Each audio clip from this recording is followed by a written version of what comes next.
Casio have just released their first automatic watch, and you know what? I've got one. Let's get into it. Yes, and welcome to the Mad Watch Collector Show. And what an episode we've got for you today. Because after 50 years of Casio making highly accurate quartz digital watches, they have just produced the least accurate watch they have ever made. Jokes aside, but wow, they have actually done it and they have released a mechanical watch. Would you believe it? Not only that, but the price of these watches, they're not gonna be too expensive. Now, me being an eager beaver and having this channel and not being privy like Jodie at Just One More Watch that has a best mate that works for Casio, I bought mine from a Japanese seller on eBay. Now, you guys know I am a huge Casio fan. But is this one a step too far? And do I recommend this to you guys? And what does the wife think? Are you automatic Casio ready? Let's go. So ladies and gentlemen, here it is finally in my hands, the Edifice EFK-100. And I gotta be honest, I still don't think it's real. Now Casio released this on their Edifice line and it does make sense. It's sort of business-like, dressy-ish, sporty-like. Casio's for the sophisticated Casio enthusiast. Now, straight away, there are loads of things to like. We've got a stainless steel case and stainless steel bracelet, and we have this forged carbon dial. The crown looks proportioned nicely. It definitely has a classical look to it, and yet it still has enough angles and sleek cuts to make it look modern. For all intents and purposes, it is a watch with an integrated bracelet, and it does go very well with the case. The brushing on the end link of the bracelet is slightly different to the lugs, which is a little bit off-putting. The brushing on the watch is quite grainy, whereas on the bracelet it's a little bit more matte. Would have been nice if those two were together, but I do love the chamfers and the ridges on this case, and with the amount of polishing that's everywhere, well, it is definitely a light catcher. And on first impressions, it's a blooming automatic Casio. It's pretty good. Quick spec check. Right, so we got a 39mm case. It's 12.9mm thick, 43.5 lug to lug, which is very small. And the lug width, we will not talk about. You're not going to be able to put your favorite straps on this watch, which is a big shame because this, I feel, is a watch made by Casio for a watch enthusiast. And us enthusiasts have got a lot of straps. They've gone down the horrible PRX route. Now, protecting the dial is a sapphire glass. Underneath, we have a display case back. That is mineral. The crown is not screw in, but this watch is water resistant to 100 meters. And that's pretty damn good for an everyday wearer. Could you just click that like button, please? It really helps the channel. Thank you. Sorry. I'm just, it's a mechanical watch in the back of a Casio. It's weird. Anyway, let's take a look at the bracelet. I really do like it. It's quite a flat H-link affair. What I don't like is the fact that this is held together with pin and collars. So fiddly. This is definitely one of the best I've ever had on a Casio. We've got a twin button release with a milled scissor clasp. This is not a dive watch or really a massive sports watch, so we don't have a great amount of micro adjusts on that clasp. We literally have two. You may be wearing this watch loose or tight, or if you're lucky, just right. Okay, let's look at the face. Dial time. And this is, well, it's really good. I'm not usually one for forged carbon, especially not when it comes to the case of a watch. I just find it too light and like toy-like, especially when you're paying a lot of money. But I love the dynamics of this dial. I don't think any one dial is the same, which means this is quite unique to me. We have a lovely sloping reholt that then goes onto a little raised band around the dial, and then we fall into that forged carbon. Do like the indices. They are polished on one side. Makes that dial feel alive, you know. Also, Casio have not gone silly with the amount of text on the dial. We just have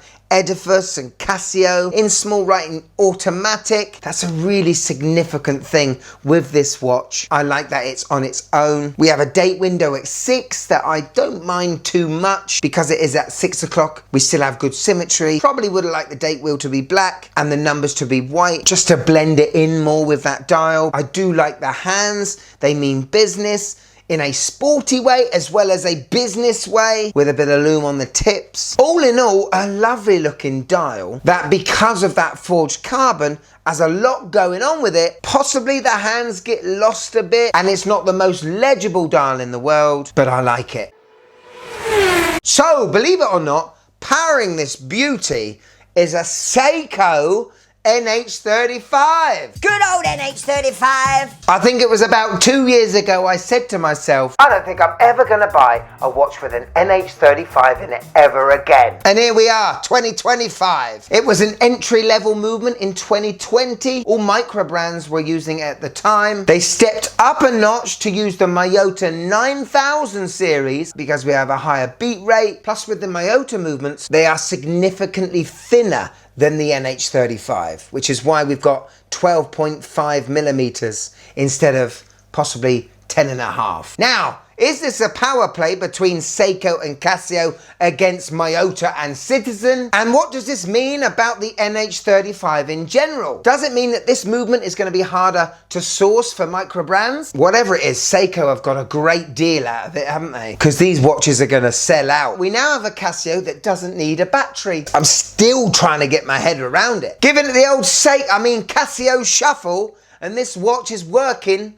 and will work for the whole day. Sweeping around at 21,600 beats per hour. The crown is polished, so it's not the best thing to twist. First position's the date, last position's the hands. And the hands are nice and stiff. It's not loose going around that dial. Nice! Hello. Okay, so I've sized this to my wrist. It's a little loose, just a little bit. It wears very nice, definitely when you look head on. However, because the lugs don't slope very much, it doesn't really hug the wrist. But I do love those different textures on the watch and the bracelet. The light it catches is phenomenal. My only worry is with the bezel being so polished, that will get scuffed and scratched quite easily. Maybe not a watch I'd wear playing tennis. Who knows? So there we go, the Casio EFK 100 Automatic. Now I believe in the UK this watch is going to be released in August. It's not long now, and you can buy it in several different colours. You have the stainless steel with the forged carbon dial like this one. You also have a blue dial and a green. However, those dials are forged carbon looking. They're not actually forged carbon. There's one other watch you're going to be able to get, and that is a forged carbon case with a rubber strap. That's going to be too light for me. I'm not going to enjoy that one. I think I've chosen the best one. It's the one that's the most versatile, and it will go with the most amount of clothing I own, you know? Well, I really do like the dial. I love the different textures on the case, and I love how the chapter ring slopes onto a level and then drops down onto that forged carbon dial. Really like the clasp, that's well made. And I like the fact that they put a display case back showing the mechanical movement. This is a big deal for Casio and a big deal for us Casio enthusiasts. Well, I think the case is a little bit flat head heavy. I think the lugs could slope down a bit more. I think the crown could have been brushed instead of polished. And the biggest negative for me, the integrated bracelet. To be able to put this watch on straps I already own, that would have been great. Now this watch is going to cost £289, and a lot of people are going to buy this out of just sheer curiosity. But also to be able to buy and to own Casio's very first ever mechanical watch, that means something too. They've given this watch a character, a sleek, sporty character that is proud of being mechanical. Now, me being honest, if I had the choice between this watch and my TRN50, I would definitely take the TRN50 because Casio have built a reputation over the last 50 years of digital and quartz watches. This is brand new, but to be here at the start of it, that is cool. I like the fact that these big Japanese powerhouses are working together, and I'm excited for the future. So here it is, my wife's first impressions on Casio's very first automatic watch. I don't like it.